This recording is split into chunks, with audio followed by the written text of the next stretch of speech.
الرجيم بسم الله الرحمن الرحيم ورسولا إلى بني إسرائيل أني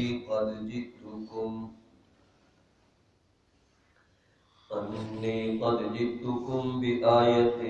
من ربكم أني أخلق لكم من الطين كهيئة الطير فأنفخ فيه فيكون طيرا بإذن الله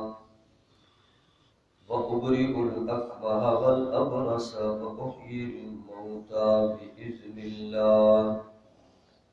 وأنبئكم بما تأكلون وما تدخرون في بيوتكم إن في ذلك لآية لكم إن كنتم مؤمنين ومصدقا لما بين يدي من التوراة ولأحل لكم بعض الذي حرم عليكم وجئتكم بآية من ربكم فاتقوا الله وأطيعون سبحان ربك رب العزة عما يصفون وسلام على المرسلين والحمد لله رب العالمين اللهم صل على محمد وعلى آل محمد كما صليت على إبراهيم وعلى آل إبراهيم إنك حميد مجيد اللهم بارك على محمد وعلى آل محمد كما باركت على إبراهيم وعلى آل إبراهيم إنك حميد مجيد اللہ تعالیٰ نے فرمایا وَرَسُولًا إِلَىٰ بَنِي إِسْرَائِيل، وہ رسول بنائے گئے بنی اسرائیل کی طرف انی قد جئتکم بآیۃ من ربکم، پھر اپنی نبوت کی دلیل کے اوپر ان کے پاس وہ نشانیاں تھیں تو انہوں نے آ کر کہا میں تمہارے پاس تمہارے رب کی طرف سے دلائل لے کر آیا ہوں۔ پھر کہا انی اخلق لکم من الطین کہیئۃ الطیر، یہ میں مٹی سے ایک پرندے کی شکل بنا رہا ہوں، فانفخ فیہ، پھر اس کے اندر میں پھونک مار رہا ہوں، فیکون طیرا باذن اللہ، وہ اللہ کے حکم سے پرندہ بن کر اڑ جاتا ہے،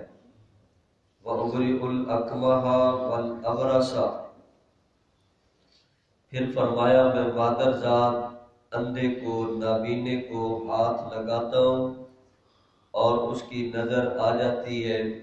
ٹھیک کر دیتا ہوں، وَالْأَبْرَصَ، اور برس کے مارے ہوئے مریض کوڑی یا ایسے بیماری میں مبتلا ہے اس کو ہاتھ لگاتا ہوں، شفا ملتی ہے، وَأُحْيِي الْمَوْتَى، اور میں مردوں کو زندہ بھی کرتا ہوں، بِإِذْنِ اللہ، یہ سب کچھ اللہ کے حکم سے ہو رہا ہے، وَأُنَبِّئُكُمْ بِمَا تَأْكُلُونَ، پھر کہا میں وہ بھی بتا دیتا ہوں جو تم کھا کر آئے ہو، وَمَا تَدَّخِرُونَ فِي بُيُوتِكُمْ، اور جو کچھ تم اپنے گھروں میں چھوڑ آئے ہو وہ بھی بتا دیتا ہوں، فلاں فلاں چیز تم رکھ کر آئے ہو، ان فی ذلک لآیۃ لکم، بے شک اس میں تمہارے لیے نشانی ہے اگر تم مومن بنو، ایمان لاؤ، ومصدقا لما بین یدی من التوراۃ، اور پھر تصدیق کرتا ہوں اس کی جو مجھ سے پہلے کتاب تورات تھی کہ وہ اللہ کی سچی کتاب تھی، وَلِأُحِلَّ لَكُمْ بَعْضَ الَّذِي حُرِّمَ عَلَيْكُمْ، اور تمہارے لیے کیا چیزیں حلال ہیں بعض وہ بھی بتاتا ہوں، جو تمہارے اوپر حرام کر دی گئی ہیں وہ بھی بتا رہا ہوں، وَجِئْتُكُمْ بِآیَةٍ مِّن رَبِّكُمْ، یہ سب کچھ میں تمہارے رب کی طرف سے لایا ہوں، جو بھی کمال ملا اللہ نے عطا فرمایا، فَاتَّقُوا اللَّهَ، تمہیں چاہیے کہ تم سب اللہ تعالیٰ سے ڈرو، وَأَطِیعُونِ، اور پیغمبر وقت نے کہا کہ تم سب میری تابعداری کرو۔ حضرت عیسیٰ علیہ السلام جو ہمارے نبی حضرت محمد مصطفیٰ صلی اللہ علیہ وسلم سے پہلے دنیا میں آئے تھے اور بنی اسرائیل کی طرف نبی بن کر آئے، اب بنی اسرائیل ہی کو انہوں نے خطاب کیا، ان کو اللہ نے کتنے کمالات دیے، کچھ کا تذکرہ پچھلی آیات میں ہوا، اب بعض چیزوں کا تذکرہ ان آیات میں ہو رہا ہے جو آج تلاوت کی گئی ہے۔ حضرت عیسیٰ علیہ السلام بنی اسرائیل قوم کی طرف نبی بن کر آئے، اور اسی زمانے کے نبی کہ ایک وقت تک کے لیے ان کا ایک سلسلہ تھا۔ حضور اکرم صلی اللہ علیہ وسلم کی آمد سے پہلے اب ان کا وہ شریعت کا ایک نظام چل رہا تھا، اور ایک مخصوص طبقہ کے لیے، حتیٰ کہ ان کے پاس جب دوسرے قبیلوں سے کوئی ایسے آتے ان کو بتا دیتے کہ میں تو بنی اسرائیل کا نبی ہوں، میں تو بنی اسرائیل والوں کو کہہ سکتا ہوں۔ ان کی کتابوں میں ہے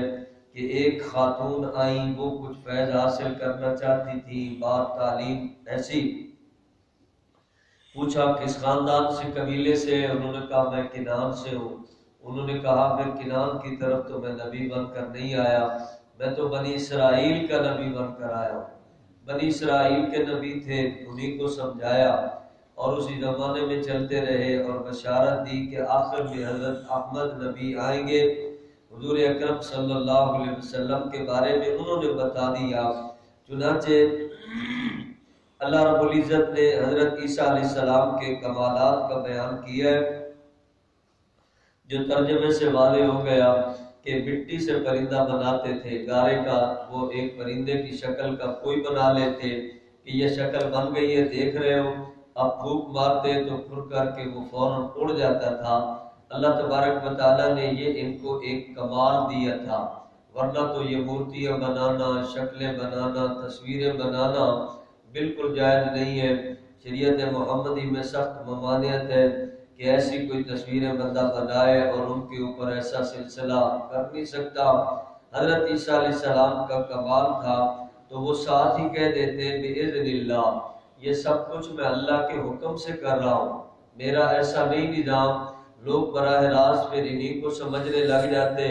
حضرت عیسیٰ علیہ السلام کو خدا، انہوں نے کہا اللہ کے حکم سے کر رہا ہوں، اللہ کا نبی ہوں، اللہ رب العزت نے کمال دیا ہے۔ اب یہ معجزات ہوتے تھے کہ عام لوگ ایسا کام نہیں کر سکتے تھے، جو اللہ تعالیٰ باہر اپنے کرم سے نبیوں کو ایسے کمالات عطا فرماتے تھے، لیکن ہوتا اللہ کے حکم سے تھا، اپنی ایسی مرضی کا نظام وہ نہیں چلاتے تھے۔ مادر ذات ایک نابینا ہے بیچارہ، شروع سے پیدائشی نابینا ہے، اب وہ آتا تو اس کو ہاتھ پھیر دیتے، اللہ تعالیٰ بینائی عطا فرماتے۔ اسی طرح برس کے مریض کے بارے میں بھی بتایا، یہ بہت خطرناک قسم کے امراض ہے،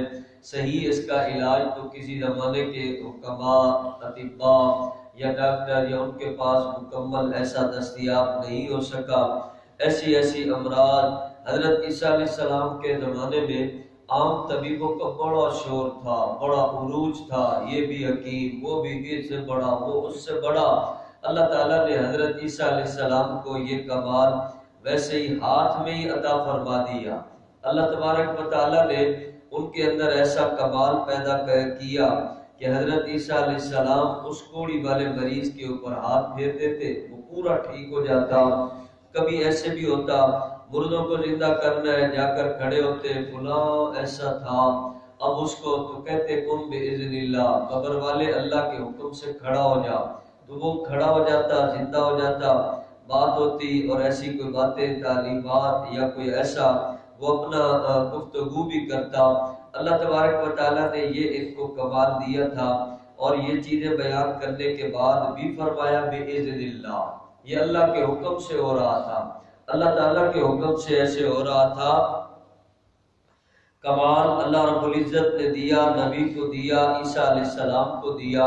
حضرت عیسیٰ علیہ السلام یہ کمال ظاہر کرتے معجزانہ طور پر، کیونکہ معجزہ بھی نبی کی دلیل ہوتا ہے۔ اب نبوت کے لیے یہ معجزات اور یہ کمالات، یہ سلسلہ اللہ تعالیٰ نے چلایا تھا، تو نبی اپنے کمالات دکھاتے تھے۔ تو ایک کمال انہوں نے اور بھی بیان کیا کہ تم کیا کھا کر آئے ہو، میں بتا سکتا ہوں۔ اللہ تعالیٰ نے یہ بھی کمال دیا، کیا چھوڑ کر آئے ہو، گھر میں کیا کیا رکھا ہے تم نے، یہ بھی بتا سکتا ہوں۔ حضرت عیسیٰ علیہ السلام بس اتنا ہی بتاتے تھے، اس کے علاوہ اور کچھ نہیں بتاتے تھے، بس جتنی اجازت تھی اتنا کہ یہ کھایا ہے، یہ رکھا ہے، اس کے علاوہ گھر میں کیا ہو رہا ہے، فلاں ہو رہا۔ اب اس کے علاوہ کچھ نہیں بتایا جاتا تھا، نہ اس کی اجازت، نہ اس کا حکم، نہ اس کا کوئی نظام، فلاں ہو گیا، یہ ہو گیا، وہ ہو گیا۔ اب ایسی کوئی خبریں نہیں دیتے تھے، جتنا اللہ کی طرف سے حکم تھا، اجازت تھی، اتنا بتایا کرتے تھے۔ جتنا علم دیا گیا اتنا وہ بات کرتے تھے کہ یہ تم نے کھایا، یہ تم نے چھوڑا، یہ فلاں فلاں، باقی معاملات اپنی جگہ جاری ساری۔ تو فرمایا یہ کمال اللہ نے نبوت کی دلیل کے طور پر عطا فرمائے ہیں۔ لوگوں، یہ تمہارے پاس نشانیاں لے کر آ گیا ہوں، اب تمہیں چاہیے کہ تم میری بات کو مان لو۔ چنانچہ مان لاؤ، ایمان قبول کرو۔ اصل تو نبیوں نے یہ کمالات دکھا کر کوئی اپنا ایسا وہ نہیں کہ ان کے اوپر کوئی ایسا نظام چلانا تھا، نہیں، ان کا مطلب تھا ان کو پہچان ہو جائے کہ ہم اللہ کے رسول ہیں، اللہ رب العزت کا حکم لے کر آئے، اللہ کو مانو، اللہ رب العزت کو پہچان لو۔ چنانچہ حضرت عیسیٰ علیہ السلام نے کہا یہ جو کمالات میں نے دکھائے ان کا مقصد یہ ہے تمہیں ایمان سمجھ میں آ جائے، اللہ کی ذات سمجھ میں آ جائے،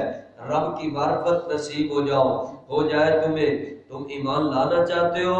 کہ نہیں؟ اور پھر اگر مزید باتیں بتا دی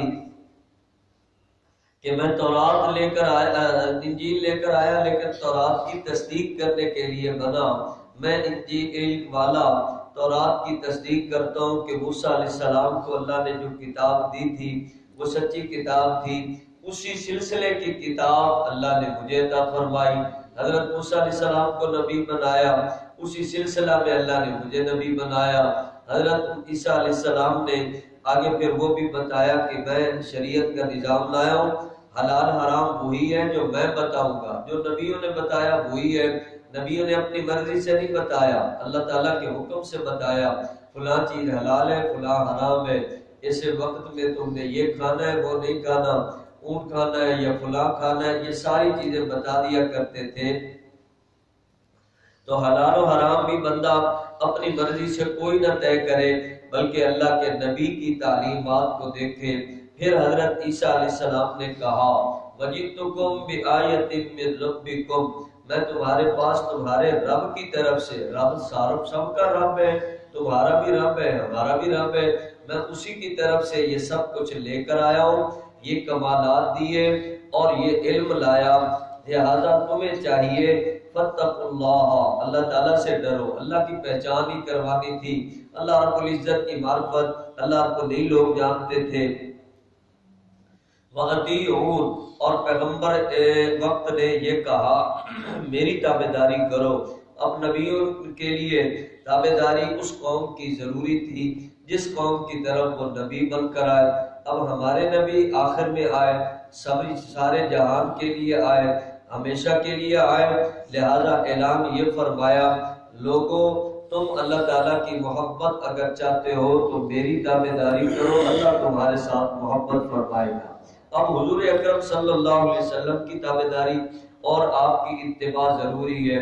آپ نے کلمے کی تعلیم دی اور دیگر حلال و حرام کی باتیں ارشاد فرمائی اور گناہ کے مسائل بتائے کہ شرک بہت بڑا گناہ اور ماں باپ کو تکلیف دینا، نافرمانی کرنا کبیرہ گناہ،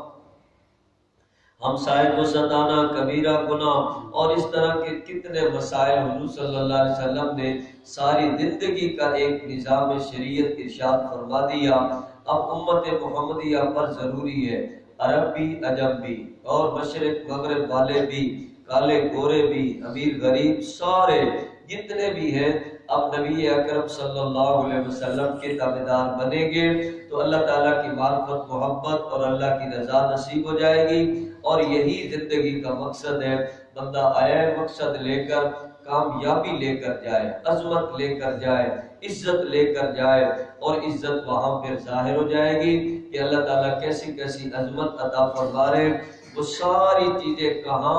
چھپی ہے؟ وہ نبی اکرم صلی اللہ علیہ وسلم کی تابعداری میں، غلامی میں، صبح سے شام تک، شام سے صبح تک، اور جانے آنے میں، سفر حضر میں، کام کاج میں، لین دین میں، معاملات میں، ہر چیز میں بندہ اللہ کے نبی کا غلام بن جائے۔ کھانے پینے، لباس پہننے میں، ملنے ملانے میں، ہر چیز میں سنت رسول کا خیال کیا کرے۔ پوچھ لے ہمارے نبی صلی اللہ علیہ وسلم کا اس موقع پر عمل کیا تھا، اس عمل کو بندہ کرتا چلا جائے گا، اللہ اس کو بلندی عطا فرمائے گا۔ اپنے پاک نبی رحمت عالم صلی اللہ علیہ وسلم کی تابعداری والی زندگی گزارنے کی اللہ تعالیٰ سب کو توفیق عطا فرمائے۔